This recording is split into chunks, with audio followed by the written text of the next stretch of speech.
Good afternoon. It's your favorite show on Equa TV International, and this is Nigeria Now, and I have Joyce Jakada with me in the studio. As always, a pleasant afternoon to you, Sambo Solomon. Jakada, how are you doing? Fine, thank you. Well, like we do always, it's engaging, so just do well. We're live on Facebook and YouTube, so drop your comment on the issues that we are going to be beaming our light on. And it's always interesting when we interact, so do well to just connect with us as we do the show together. Joyce, Tinubu is back, and then we are seeing list of appointment flying. Some are saying ministerial list is out, and then some are saying no. And then we are hearing Tinubu rolling out some 8 again, appointment on appointment. And then the National Assembly, the Green Chamber, have already set the ball rolling, doing their legislative duties. And I just want us to look at the issue of insecurity. It is something that we've been talking about, I think, since the inception of Equa Television. We have been talking about insecurity because it's something that, I would say that almost, brought the entire country to her knees. And then every dispensation will come. One of their slogans, be rest assured, there will be issue of tackling insecurity, tackling insecurity, tackling insecurity. And still yet, we are discussing the same issues, like since 1999 till date. And you ask yourself, what is happening? Is it that the people that are coming don't have an idea, or it is something that is being cooked? It's a script that someone is acting on it just to have his way. And these are the questions that Nigerians are asking. Look at the issue of Plateau State, the constant attack on the people of Mangu. That's Mangu local government of Plateau State, Nigeria.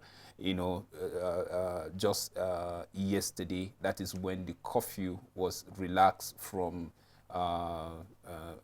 7 to 6, and we can't live life like with everything that we want if insecurity is staring at us like this.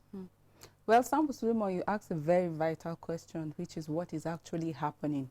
That year in, year out, we're faced with these issues of insecurity and nothing is being done about it. I will answer you by saying it is lack of political will to deal with this issue. No wonder for over a decade, the issues of insecurity ranging from Boko Haram, banditry, kidnapping, and the likes are waxing strong and then greater in a country of over 200 million people, in a country that has different parastatals of security, in a country where when you look at the budget allocation, you see that year in, year out, money is being given for security, money is being budgeted for equipment, a lot of money have been going in for all of that.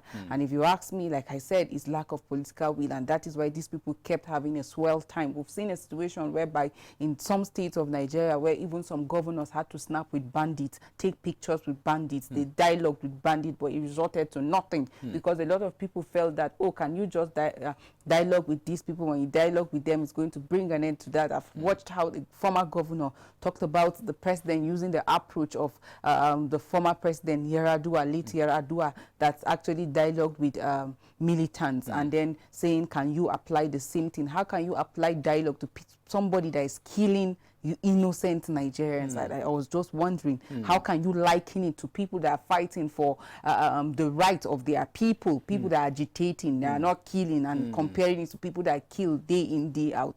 Well, lack of political will, absence of true leaders. That is why we keep having these issues of insecurity. One of the challenges that this administration actually is faced with is the issue of insecurity. Some people say, I don't even envy the incoming administration. Why? Because it came at a time where Nigerians are actually suffering. It came at a time where Nigerians are faced with different issues ranging from insecurity, economic downfall, amongst many other things. We are at a time where inflation is on the increase. We are at a time where service providers are actually looking at hiking prices and all of that. These are all issues that the government needs to look into. And then people are asking, can we still have our peace amidst all these challenges that we're faced with? Why can't we just sleep and wake up and see that, yes, we are alive? Every day people wake up to the sad news of killings in different parts of the country. Until and unless we make up our mind to deal with these issues once and for all, then we keep moving on the same circle from one local government to the other, from one state to the other. I was watching how the president, looking at the speaking through the special advisor on special duties, communication and strategy, Dele Alake, talking about the fact that security apparatus need to arrest the masterminds of these killings in Mangu, and then Mangu of Plateau State and some part of Benue State. And it was something that for most people, oh, he has broken the silence, because since May there has been killing in foreign number of Barkiladi, an 8-month-old child was killed. And that's the sad reality of most of these issues of insecurity and killings, because innocent people keep dying, people that know nothing even about governance. We're talking about 8-month-old baby. What has this child done to deserve that kind of life and that kind of dastard act? So I think that beyond even calling of these people, we will recall that we spoke on this platform that the key thing that the president should have began with is dealing with the issue of insecurity. If going by our 1999 constitution, that the primary responsibility of the government is protections of lives and property, that is the area that the focus should be. We applauded the president for actually appointing all the security chiefs, looking at the antecedent, their pedigrees. Nigerians have actually applauded them, because we saw how that in their different fields of endeavor they actually left a landmark. But a lot is being expected. Recall that we said it is beyond their antecedent and their pedigree. It is beyond all those profiles that we saw. Nigerians in few months' time will be looking at results. That is what matters. And then whatever affects any state in this country affects the president. And I'm glad that he has actually spoken through his special advisor, calling on even the National Security Advisor. We saw how the reps, too, during their plenary on Tuesday, call on the National Security Advisor to actually declare state of emergency on the issue of insecurity on the plateau. These things have continued. These killings have continued, and it continued unabated. No arrest and all of that. And no wonder the president is calling on the security apparatus to ensure that they arrest the mastermind. Recall I kept talking about the fact that we are always used to these reactive measures. We will see tendencies, we'll see reports flying even on social media. Last year there was a post by an unknown person that is saying, oh, by next year, after Miango, it's going to be Mango, and such information, nothing is being done about it. Start asking questions. What about our intelligence gathering agencies? Haven't they seen this post? What are they doing about it? Not until the act is being perpetrated. Then we see security apparatus, different security personnel littered all over the place. And even amidst their presence, you still see that killing is going on. I saw how the military appeared moved to Mango, saying that they are not even here to play.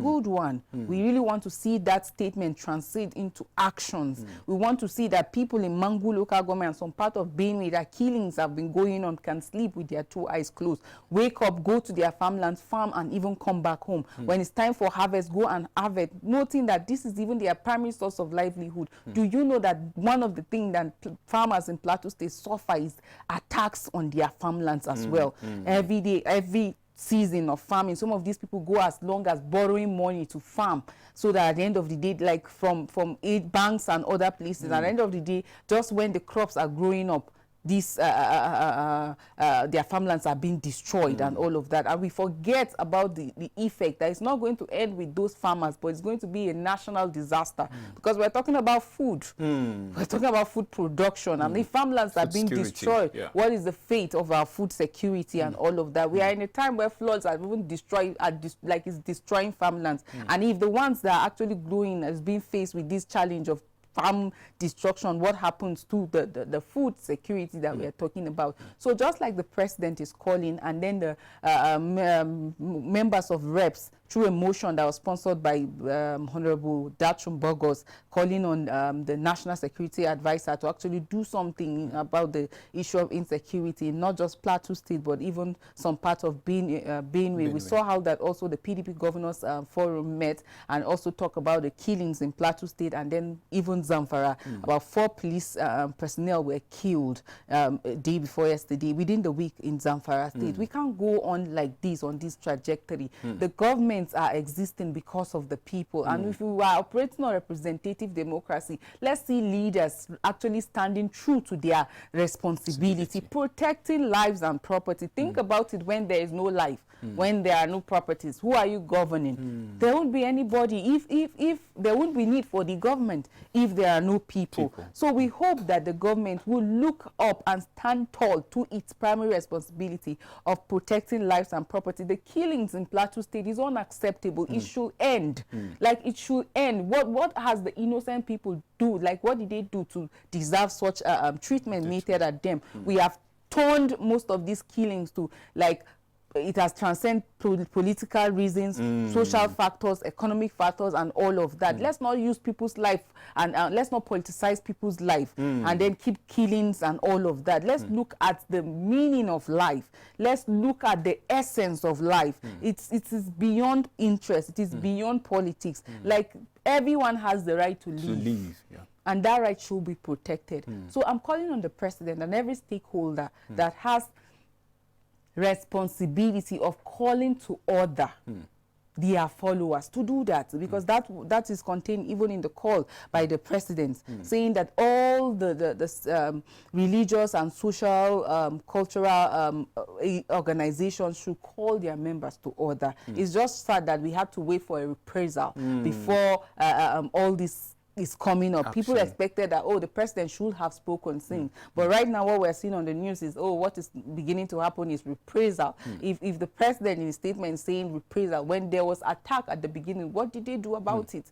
So we don't have to wait until lives are being lost before we start acting. Let's see that all our security personnel are up and about in terms of ensuring that we enjoy the peace that we ought to, because without it we can't boast of development. If there is insecurity, we can't boast of growth. And so people, especially followers, I've seen how that some people, because of their level of sycophancy, they can't even say the truth to power, even when they see that black is black, but they will still refer to it as white. We've seen cases in the past administration where the president said he didn't even know all of these things was actually happening in the country, because the people around him, the people that were surrounded, he was surrounded by, kept telling him, oh, you are doing well, you are doing well. So we hope that Nigerians at large, the citizens, will speak truth to power. Let's not hide under sycophancy because of what we are going to get, to be deceiving people in power. Oh, you are doing well, the people are hailing you at the detriment of lives that are being lost day in, day out. The president should do something about the killing beyond even the statements. I like the fact that you emphasize on the issue of we should not politicize, issue of insecurity to the point that we use people, to gain cheap point, if you allow me to say it that way, because of what good would you benefit you if you see someone dying, whether he is whether what party the person belongs to. I don't see us growing. I don't see us excelling if we told that part, because life is life, like you rightly said.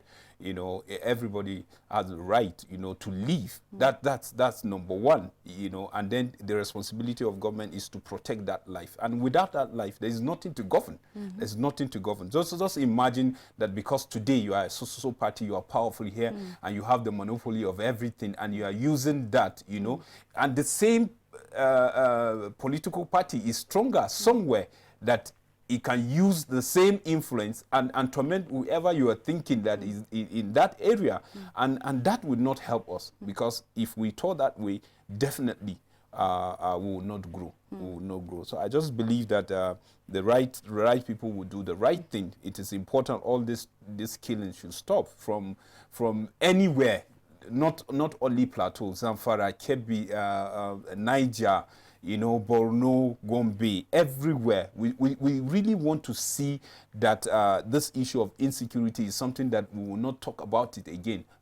So that people will face their life like squarely, knowing that they will go out there and then whatever they choose as a way of living, whether farming, like you made emphasis, this is rainy season. Somebody cannot go to farm simply because of the issue of insecurity. And it's because of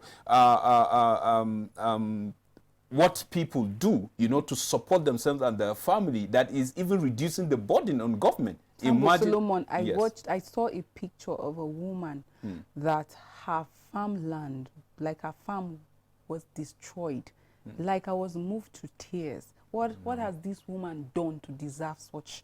Like what? Like some of these people are widows. Some of these are widowers. Some of these people are just, this is their source of livelihood. Not to sell. What is the average Nigerian asking for? An environment where he can sleep, wake up and do what is expected of him. These people are not asking the government, please give us millions of nairas, give us billions of nairas. But can we have an environment where we can be able to survive?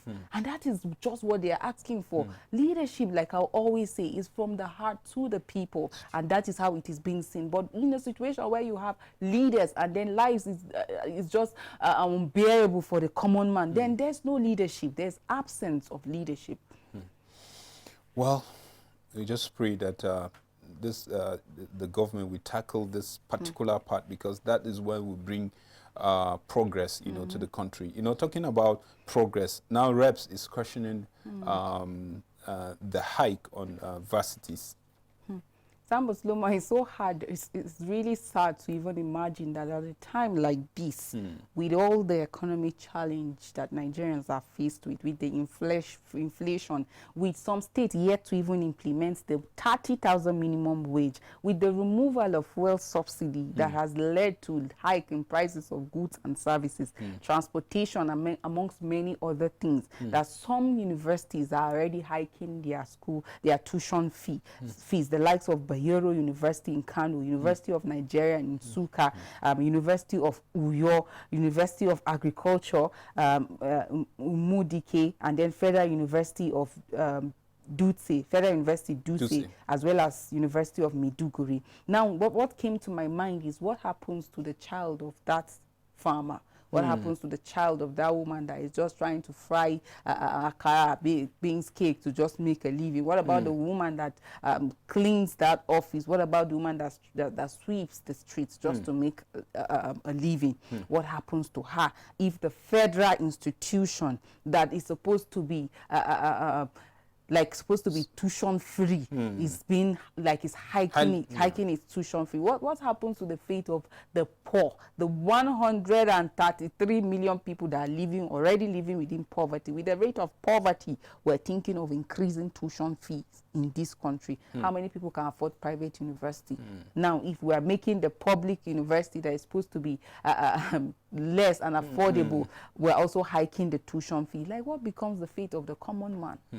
That's the questions that Nigerians are asking. We should not be thinking of hiking tuition fee amidst worsening poverty level in this country. We should not be thinking of hiking tuition fee of university as well as even the unity schools, talking about federal schools, amidst inflation. We should not be thinking of hiking tuition fee even amidst high rate of unemployment. We should not be hiking fee amidst the recent fuel hike. How do we expect Nigerians to survive if we have identified that education is key to improvement and growth of this nation? Then we're going to make education attractive, not unattractive. Already, if this is being implemented, the hike, that means some people will have to defer their admission. Some people will have to drop out. Now, we've been talking and complaining about crime in this country, how that a lot of people are now touring the path of crime because they will tell you school has come. They have gone to the school, they have graduated, but there is no employment. And then if we are throwing more people outside of the school or outside of acquiring education, what happens to them? Because if you think you can afford, as a leader, you can afford education even outside the country or the federal institution, that poor woman or man's child that you did not train can become a nuisance, not just to the society, and even a threat to even your peace. That your child at school outside the country will not be able to sleep in his or her house. And no wonder today you have rich people, you have leaders, politicians that cannot sleep in their houses. Why? Because of the high rate of criminality in this country. Not until we prioritize the needs of the common man. We are not giving excuse, or we are not giving rooms for people to turn into crimes. Look at the rate of kidnapping. Who are the people doing the kidnapping? We look at the people, the rate of increase even in the issue of terrorism, and who are the people doing that? Not until we prioritize the welfare of our citizens, prioritize their education, the health and other sector. Some of these people, while interviewing there, you hear them talk about the fact that, see, even the dividends of democracy that they are supposed to enjoy ends up in the pocket of some individuals. Like money that is being budgeted for construction of hospitals, some few politicians or leaders will decide to share that money, and people will continue to die. Look at the issue of strike. It's no longer something that is annual, but it's becoming quarterly. Every day people have to threaten the government that, oh, we are going on strike, warning indefinite strike before something will be done. Agreements are being signed. Nothing is being done about it. And then we keep going back and forth, losing our own students to foreign universities, impacting on their own economy, adding to their revenue. So just like the reps are calling and cautioning the federal institution as well as the unity schools, I think the federal government entirely need to look into this issue. If they need to improve the welfare of the universities in terms of structure and whatever it is, they should do that against this increasing of school fees that they are actually planning, or some of these institutions have already planned. Already we are having a very fragile system, or our country is already fragile because of all of these issues that we are faced with. Think about it, when these students decide to tour the part of the street to protest. At the end of the day, these things are going to be destroyed and all of that. We don't want that. We already have a fragile system.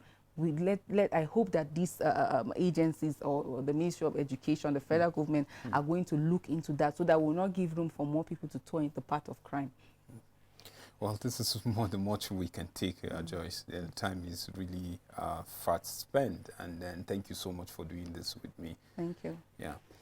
And viewer, thank you so much for staying with us. We pray that you continue to believe in the station, and then continue to follow us on Nigeria Now on Ekwa Television. Let's do this tomorrow, same time, same station. God bless you, and bye-bye.